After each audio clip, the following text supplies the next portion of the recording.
நண்பர்கள் அனைவருக்கும் வணக்கம். நம்ம மாடி தோட்டத்தில் அக்வாபானிக் முறையில் மீன்கள் வளர்த்துட்டு இருக்கோம் இல்லைங்களா? அந்த மீன்களுக்கு நம்ம வெளியூர் போகிற நேரங்களில் ஆட்டோமேட்டிக்காக உணவு கொடுக்குற மாதிரி ஒரு ஹோம்மேடு ஆட்டோமேட்டிக் ஃபிஷ் ஃபீடர் வந்து பார்த்தீங்கன்னா ரெடி பண்ணியிருக்கேன். இது எதுக்காக ரெடி பண்ணியிருக்கேன், இதனால் என்ன பலன் அப்படிங்கிறத பற்றி விரிவாக சொல்கிறேன். நம்ம வெளியூர் போகிற நேரங்களில் நம்ம எப்படி செடிகளுக்கு ஆட்டோமேட்டிக்காக ட்ரிப் இரிகேஷன்லாம் பண்ணி வச்சுருக்கோம், அதே மாதிரி ஃபிஷ்ஷுக்கும் வந்து பார்த்தீங்கன்னா ஃபுட்டு போடுறதுக்காக ஆட்டோமேட்டிக் ஃபிஷ் ஃபீடர் வாங்கலாம் அப்படின்னு சொல்லிட்டு ஆன்லைனில் தேடிட்டு இருந்தேன். பொதுவாக நம்ம வீட்டில் சின்ன சின்ன மீன் தொட்டிலாம் வச்சுருக்கோம். என்ன பண்ணுவாங்கன்னா, இந்த மாதிரி வெளியூர் போகிற நேரங்களில் அதுக்கு வந்து ஹாலிடே ஃபிஷ் ஃபுட் அப்படின்னு சொல்லிட்டு சில ஃபுட் இருக்குது. அந்த ஃபுட்டு போட்டு போயிடுவாங்க. அது கொஞ்சம் கொஞ்சமாக மீன் சாப்பிட்டுட்டு இருக்கோம்.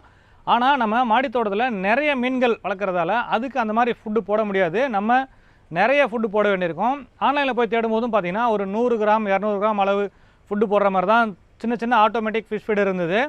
அதுவும் பார்த்தீங்கன்னா 1000 ரூபாலேருந்து 2000 ரூபா வரைக்கும் விலை இருந்தது. இந்த மாதிரி 1000 ரூபாலேருந்து 2000 ரூபாக்குள்ளே இருக்கக்கூடிய ஃபிஷ் ஃபீடர் வாங்கினோம்னா அதில் 100லேருந்து 200 கிராம் வரைக்கும் தான் ஃபிஷ் ஃபுட்டை வந்து பார்த்தீங்கன்னா லோட் பண்ண முடியும். நம்ம மாடித்தோட்டத்தில் இருக்கக்கூடிய மீன்களுக்கு அது ஒரு நாளைக்கு கூட உணவுக்கு பத்தாது. சரி, அதனால் நம்ம இந்த ஃபிஷ் பாண்டில் யூஸ் பண்ணக்கூடிய ஆட்டோமேட்டிக் ஃபிஷ் ஃபீடர் வந்து கிடைக்குதான்னு சொல்லி ஆன்லைன் தேடிட்டு இருந்தேன். கிட்டத்தட்ட 11000 ரூபாய்க்கு மேலே இருந்தது. சரி, நம்ம இவ்வளோ செலவு பண்ணி அதை வாங்கணுமா, நம்ம வந்து அதுக்கு பதிலாக ஹோம்மேடாக ஒரு ஃபிஷ் ஃபீடர் ரெடி பண்ணலாமே அப்படின்னு சொல்லி தான் குறைஞ்ச செலவில் சிம்பிளாக நம்மக்கிட்ட கிடைக்கக்கூடிய சில பொருட்களை வச்சு ஒரு 12 வோல்ட் மோட்டார் வச்சு இந்த ஃபிஷ் ஃபீடர் ரெடி பண்ணியிருக்கேன். எனக்கு வந்து பார்த்தீங்கன்னா, நான் ஒரு 3 வாரம் ஊரில் இல்லாமல் வெளியூர் போயிருந்தேன்னு சொல்லிட்டு வீடியோ போட்டிருந்தேங்களா, அந்த மாதிரி நேரத்தில் இந்த மாதிரி ஆட்டோமேட்டிக் ஃபிஷ் ஃபீடர் தான் ரொம்பவே கை கொடுத்தது.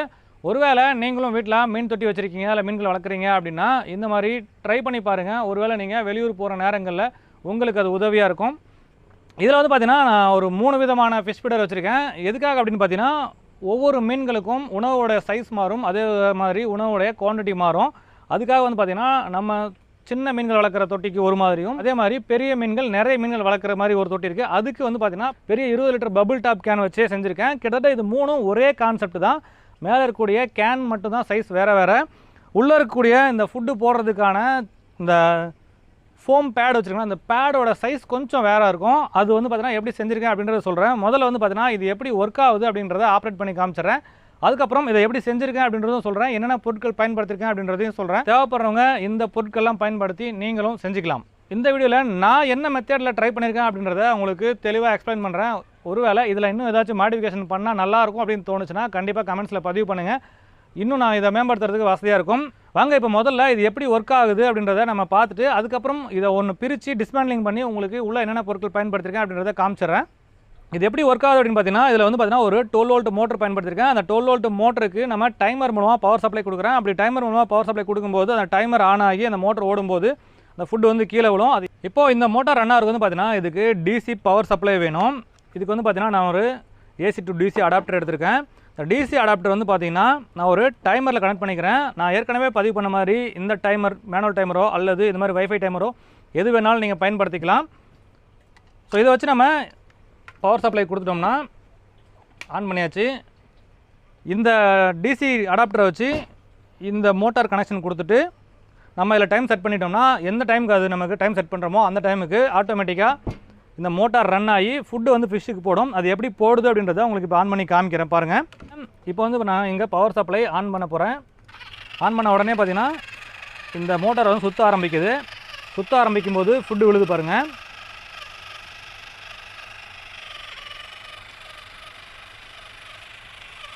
ஸோ உள்ளார வந்து பார்த்தீங்கன்னா 12 வோல்ட் மோட்டர் ரொட்டேட் ஆகும். ரொட்டேட் ஆகும்போது இங்கே ஒரு ஸ்பாஞ்ச் பேடு வச்சுருக்கேன். அந்த பேடும் சேர்ந்து ரொட்டேட் ஆகும். அந்த பேட் ரொட்டேட் ஆகும்போது மேலே இருக்கக்கூடிய ஃபுட்டை அப்படியே சுற்றி கொண்டு வந்து கீழே போடும்.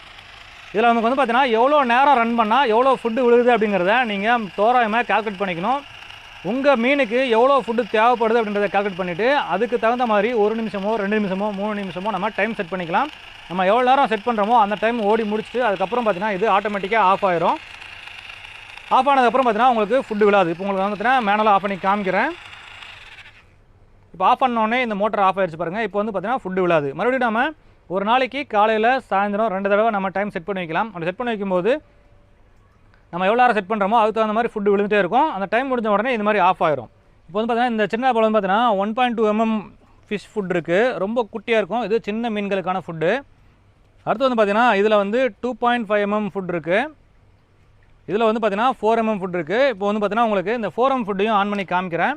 ஜஸ்ட்டு நீங்கள் இந்த மாதிரி கனெக்ட் பண்ணிவிட்டு சுவிட்ச் ஆன் பண்ணிங்கன்னா உங்களுக்கு மோட்டர் ரன் ஆக ஆரம்பிச்சிடும்.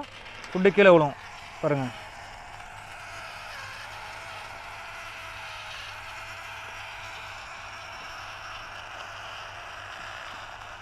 மோட்டார் ரன் ஆகிற சத்தம் கேட்குதுங்களா உங்களுக்கு? அதே மாதிரி ஃபுட்டும் கீழே வந்து விழுறது தெரியுது பாருங்கள்.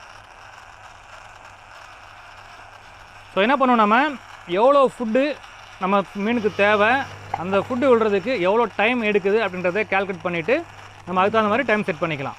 சரி, இப்போ நான் இதை ஆஃப் பண்ணிவிட்டு உங்களுக்கு இதை எப்படி செஞ்சுருக்கேன் அப்படின்றத காமிக்கிறேன். நிறைய பேர் வந்து பார்த்தீங்கன்னா கேட்கலாம், நம்ம சேனலில் எதுக்கு எடுத்தாலும் ஆட்டோமேட்டிக் தானா, மேனுவலாக செய்ய மாட்டிங்களா அப்படின்னு சொல்லிட்டு. நம்ம மேனுவலாக நிறைய டைம் வேலை பார்த்துட்ருக்கோம். இருந்தாலும் தவிர்க்க முடியாத சில நேரங்களில் நம்ம வெளியூர் போகிறோம் அப்படின்னா அப்போவும் பார்த்திங்கன்னா நம்ம யாரையும் நம்ம எதிர்பார்த்துருக்கக்கூடாது. ஸோ நம்ம வந்து பார்த்திங்கன்னா தற்சார்பு வாழ்க்கையை நோக்கி போயிட்டுருக்கோம். அப்போ வந்து பார்த்திங்கன்னா நம்மளுடைய தற்சார்பு வாழ்க்கைக்காக நம்ம மற்றவங்களை யாரையும் தொந்தரவு பண்ணக்கூடாது அப்படின்றதுக்காக தான் இந்த மாதிரி ஆட்டோமேட்டிக் சிஸ்டம்லாம் பார்த்திங்கன்னா நம்ம ரெடி பண்ணிகிட்ருக்கோம். இப்போது நம்ம இந்த 2 ஸ்க்ரூ மட்டும் ரிமூவ் பண்ணால் இந்த சிஸ்டம் வெளியே வந்துடும். அந்த சிஸ்டத்தை வெளியே எடுத்துகிட்டு இதுக்குள்ளார எவ்வளோ ஃபுட் இருக்குன்றத முதல்ல பாருங்கள்.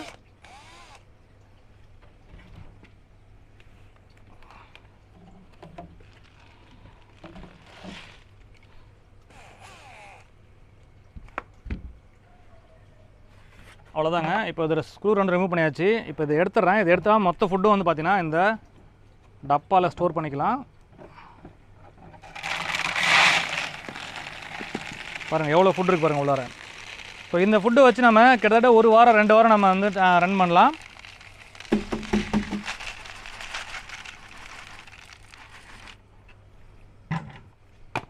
அவ்வளோதாங்க, இந்த ஃபுட்டு வெளியே எடுத்தாச்சு. இப்போ நமக்கு வந்து பார்த்திங்கன்னா சிஸ்டம் இது தான். இந்த சிஸ்டத்தை எப்படி ஒர்க் ஆகுதுன்றதை நான் உங்களுக்கு காமிக்கிறேன். சரி, இப்போ இந்த சிஸ்டம் எப்படி பண்ணியிருக்கேன்றதை உங்களுக்கு ஓப்பன் பண்ணி காமிக்கிறேன். ஜஸ்ட் இங்கே வந்து பார்த்திங்கன்னா ஒரு கிளிப் போட்டு டைட் பண்ணியிருக்கேன். இந்த கிளிப்பை முதல்ல கழட்டிக்கலாம். இது எதுக்காகலாம் போட்டிருக்கேன் இந்த கிளிப்லான்றது உங்களுக்கு எக்ஸ்பிளைன் பண்ணுறேன். இந்த கிளிப்பை ரிமூவ் பண்ணியாச்சு. இதை நான் இப்போ வந்து பார்த்திங்கன்னா வெளியே எடுக்கிறேன். உள்ளே பார்த்திங்கன்னா ஒன்றுமே கிடையாது.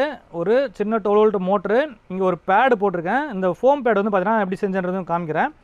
உள்ளே வந்து பார்த்திங்கன்னா இந்த இடத்துல ஒரு லாக் ஸ்க்ரூ மாதிரி போட்டிருக்கேன். சின்னதாக ஒரு நீடில் மாதிரி தான், இது போய் லாக் ஆகும். இது எதுக்குன்னா இதை எடுத்துகிட்டு இந்த பேடு எடுத்துக்கலாம்.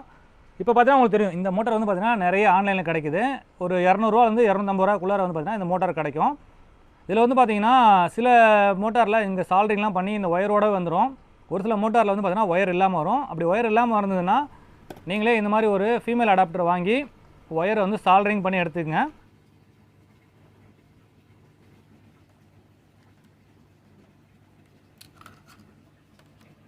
அதுக்கப்புறம் இந்த மாதிரி ஒரு 1.25 இன்ச்சு பிவிசி டீ எடுத்துக்கலாம். இந்த பிவிசி டீ எதுக்கு அப்படின்னா, மோட்டரை வந்து இப்படி உள்ளார வைக்கிறோம். உள்ளார வச்சுட்டு இந்த பேடு இங்கே போடுறோம். நம்ம மேலே தான் வந்து பார்த்திங்கன்னா அந்த ஃபுட்டு இந்த வழியாக கொட்டுது. இப்படி கொட்டும்போது இந்த பேடு வந்து பார்த்திங்கன்னா நம்ம இந்த அச்சில் மாட்டியிருப்போம். இந்த அச்சாண்டியில் மாட்டிருக்கும் போது இந்த பேடு வந்து இப்படி சுற்ற ஆரம்பிக்கும். சுற்றும் போது வந்து பார்த்திங்கன்னா இந்த பேட் சுற்றும் போது அந்த ஃபுட்டும் சேர்த்து அப்படியே எடுத்துகிட்டு போய் கீழே போடும். மோட்டார் ஆஃப் ஆன உடனே ஃபுட்டு வந்து விழுறது நின்றோம். ஸோ இதுக்கு வந்து இந்த பேடு வந்து பார்த்திங்கன்னா நமக்கு ஆன்லைனில் எதுவும் கிடைக்கல. நம்மளே தான் ஒரு ஸ்கொயர் பேடு இருந்தது. அந்த பேடை வந்து நம்ம இந்த ஓரத்தெலாம் கட் பண்ணிவிட்டு ரவுண்டாக கிரைண்ட் பண்ணி இந்த சைஸை விட சின்னதாக பண்ணியிருந்தேன்.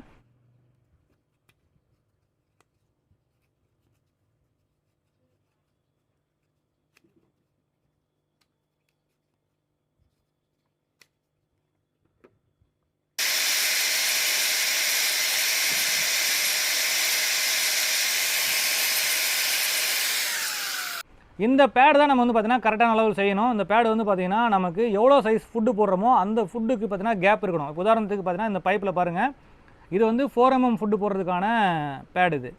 அப்போ நமக்கு இந்த டாலரன்ஸ் நமக்கு 4 mm இருக்கிற அளவுக்கு நல்லா தேய்ச்சிக்கணும். இப்போ வந்து பார்த்திங்கன்னா 1.2 mm போடுறோம் அல்லது 2.5 mm போடுறோம்னா அந்த ஃபுட்டுக்கு தகுந்த மாதிரி கேப் கொடுத்தா போதும். எவ்வளோ கேப் கொடுக்குறோமோ அதுக்கு தகுந்த மாதிரி ஃபுட்டு நம்ம இதில் லோட் பண்ணலாம். இந்த கேப்பை விட பெரிய ஃபுட்டு நம்ம போட்டோம்னா இந்த பேடு சுற்றினாலும் அந்த ஃபுட்டு வந்து அந்த பேடோட சுற்றி வெளியே வராது, அப்படியே தான் நின்றுருக்கும். அதே மாதிரி நமக்கு தேவையான விட அதிகமாக நம்ம இந்த பேடை தேய்ச்சிட்டோம்னா கேப் அதிகமாக இருந்ததுன்னா அந்த கேப் வழியாக, உதாரணத்துக்கு நம்ம 4 mm கேப் தேய்ச்சிட்டோம், நம்ம 2.5 mm ஃபுட்டு போடுறோம்னா அந்த கேப் வழியாக 2.5 mm ஃபுட்டு வந்து பார்த்திங்கன்னா ஈஸியாக வெளியே வந்து மோட்டார் ஆஃப் ஆனதுக்கப்புறம் கூட கீழே கொட்டிடும். அதனால் இந்த பேடு ரொம்ப முக்கியம். இந்த பேடு இல்லை அப்படின்னா உங்களுக்கு இந்த பிளாஸ்டிக் புஷ்ஷெல்லாம் வந்து விற்பாங்க, அந்த சைஸ் கூட கிடச்சுன்னா அதை வாங்கி கிரைண்ட் பண்ணிக்கலாம். உதாரணத்துக்கு இப்போ நம்ம இந்த சோஃபா அதெல்லாம் வந்தோம்னா வச்சுருந்தாங்கன்னா அந்த சோஃபாவுக்கு அடியில் ஒரு பிளாஸ்டிக் புஷ் மாதிரி வைப்பாங்க. அந்த மாதிரி புஷ்லாம் வந்து பார்த்திங்கன்னா ஆன்லைனில் கிடைக்குது. அந்த ஷேப் வந்து பார்த்திங்கன்னா ரவுண்ட் ஷேப் கரெக்டாக இருக்கும். அது வேணா கூட யூஸ் பண்ணிக்கலாம். நான் வந்து அதெல்லாம் வாங்காமல் நம்மக்கிட்ட ஒரு பழைய பேடு ஒன்று இருந்தது, ஹோம் பேடையே பார்த்திங்கன்னா இந்த மாதிரி கரெக்டாக ரவுண்ட் ஷேப்பு பண்ணிட்டேன். இது பண்ணதுக்கப்புறம் பார்த்திங்கன்னா நம்ம இதில் வந்து இந்த அச்சில் வந்து அதை கனெக்ட் பண்ணணும். அதை கனெக்ட் பண்ணுறதுக்கு வந்து பார்த்திங்கன்னா ஃபுல்லாக இப்படி உள்ளார ஹோல்ஸ் போட்டு எடுத்துக்கிட்டேன். இந்த ஹோல்ஸ் போட்டு நம்ம இப்படி கனெக்ட் பண்ணிட்டா மோட்டர் சுற்றும் போது இது சுற்றணும். ஆனால் இது சும்மா சுற்றிட்டு இருக்கோம். அதனால் இதை லாக் பண்ணுறதுக்காக தான் பார்த்திங்கன்னா இந்த அச்சில் ஆல்ரெடி ஒரு ஹோல்ஸ் கொடுத்துருப்பாங்க.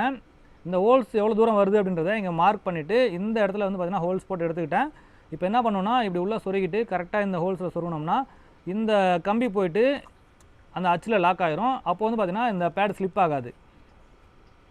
ஸோ இந்த மோட்டார் வந்து பார்த்திங்கன்னா உங்களுக்கு 12 வோல்ட் மோட்டர் தான். இது வந்து பார்த்திங்கன்னா நிறைய ஆர்பிஎம்மில் கிடைக்குது. இந்த மோட்டார் வந்து பார்த்திங்கன்னா 10 ஆர்பிஎம் வாங்கியிருந்தேன். ஏன்னா ரொம்ப வேகமாக ஓடிச்சுன்னா ஃபுட்டு வேகமாக எடுத்து கொட்டும். அப்போ வந்து பார்த்திங்கன்னா நமக்கு 1 நிமிஷத்துக்கு கீழே டைம் செட் பண்ணோம்னா நல்லா இருக்காது. அப்படின்னால நம்ம மெதுவாகவே ஓடட்டும் அப்படின்ற மாதிரி மெதுவாக ஓடுற மாதிரி கொடுத்துருக்கேன். ஏன்னா மெதுவாக ஓடிச்சுனா தான் உங்களுக்கு மோட்டாருக்கு பவரும் அதிகமாக இருக்கும். அப்போ தான் உங்களுக்கு ஃபுட்டும் சிக்காமல் கீழே கரெக்டாக வந்து கொட்டிகிட்டு இருக்கும். இப்போ வந்து பார்த்தீங்கன்னா இதை வந்து இப்படி இன்சர்ட் பண்ண போகிறேன். இப்படி இன்சர்ட் பண்ணேன்னா இங்கே பாருங்கள், அந்த பேடு வந்து எங்கே நிற்கிது பாருங்கள், கரெக்டாக இந்த இடத்துல நிற்கிது. நம்ம இங்கே தான் ஃபுட்டு அந்த டப்பா வச்சுருந்தோம். அந்த டப்பாவிலேருந்து ஃபுட் அப்படியே விழுந்துகிட்டே இருக்கும். இது சுற்றும்போது கீழே விழும்.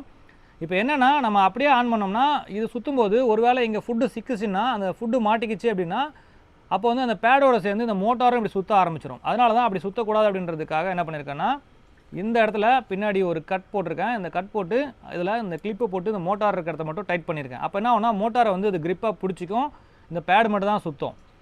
ஸோ இந்த பேட் சுற்றினதுக்கப்புறம் இந்த டீ ஜாயிண்டில் வந்து பார்த்திங்கன்னா உங்களுக்கு ஒரு ரவுண்டாவோ அல்லது ஸ்கொயராவோ உங்களுக்கு தகுந்த மாதிரி ஹோல்ஸ் போட்டுங்க. ஏன்னா இந்த ஃபுட்டு வந்து பார்த்திங்கன்னா மேலே இருக்கக்கூடிய ஃபுட்டு இந்த பேட் சுற்றும் போது இந்த இடத்துல தான் வந்து கீழே விழ ஆரம்பிக்கும். நீங்கள் இது சின்னதாகவும் போட்டுக்கலாம், பெருசாகவும் போட்டுக்கலாம். நீங்கள் எப்படி போட்டாலும் இங்கே எவ்வளோ ஃபுட்டு இன்டேக் எடுக்குதோ அந்த ஃபுட் தான் வெளியே தள்ளும். இருந்தாலும் நான் கொஞ்சம் பெருசாகவே போட்டுக்கிட்டேன். ஸோ இவ்வளோதாங்க. இப்போ இந்த பேடை மாட்டி முடிச்சதுக்கப்புறம் இந்த மோட்டாரை உள்ளார இன்சர்ட் பண்ணி முடிச்சுட்டு இந்த மேலே வந்து பார்த்தீங்கன்னா இதுக்கு ஒரு சேஃப்டி கவர் நீங்கள் என்ன வேணால் பண்ணிக்கலாம். நான் வந்து பார்த்தீங்கன்னா ஒரு சர்ஃப் எக்ஸல் டப்பாவோட மூடி போட்டிருக்கேன். போட்டு முடிச்சுட்டு இதை வந்து பார்த்தீங்கன்னா இப்படி போட்டு டைட் பண்ணிட வேண்டியது தான்.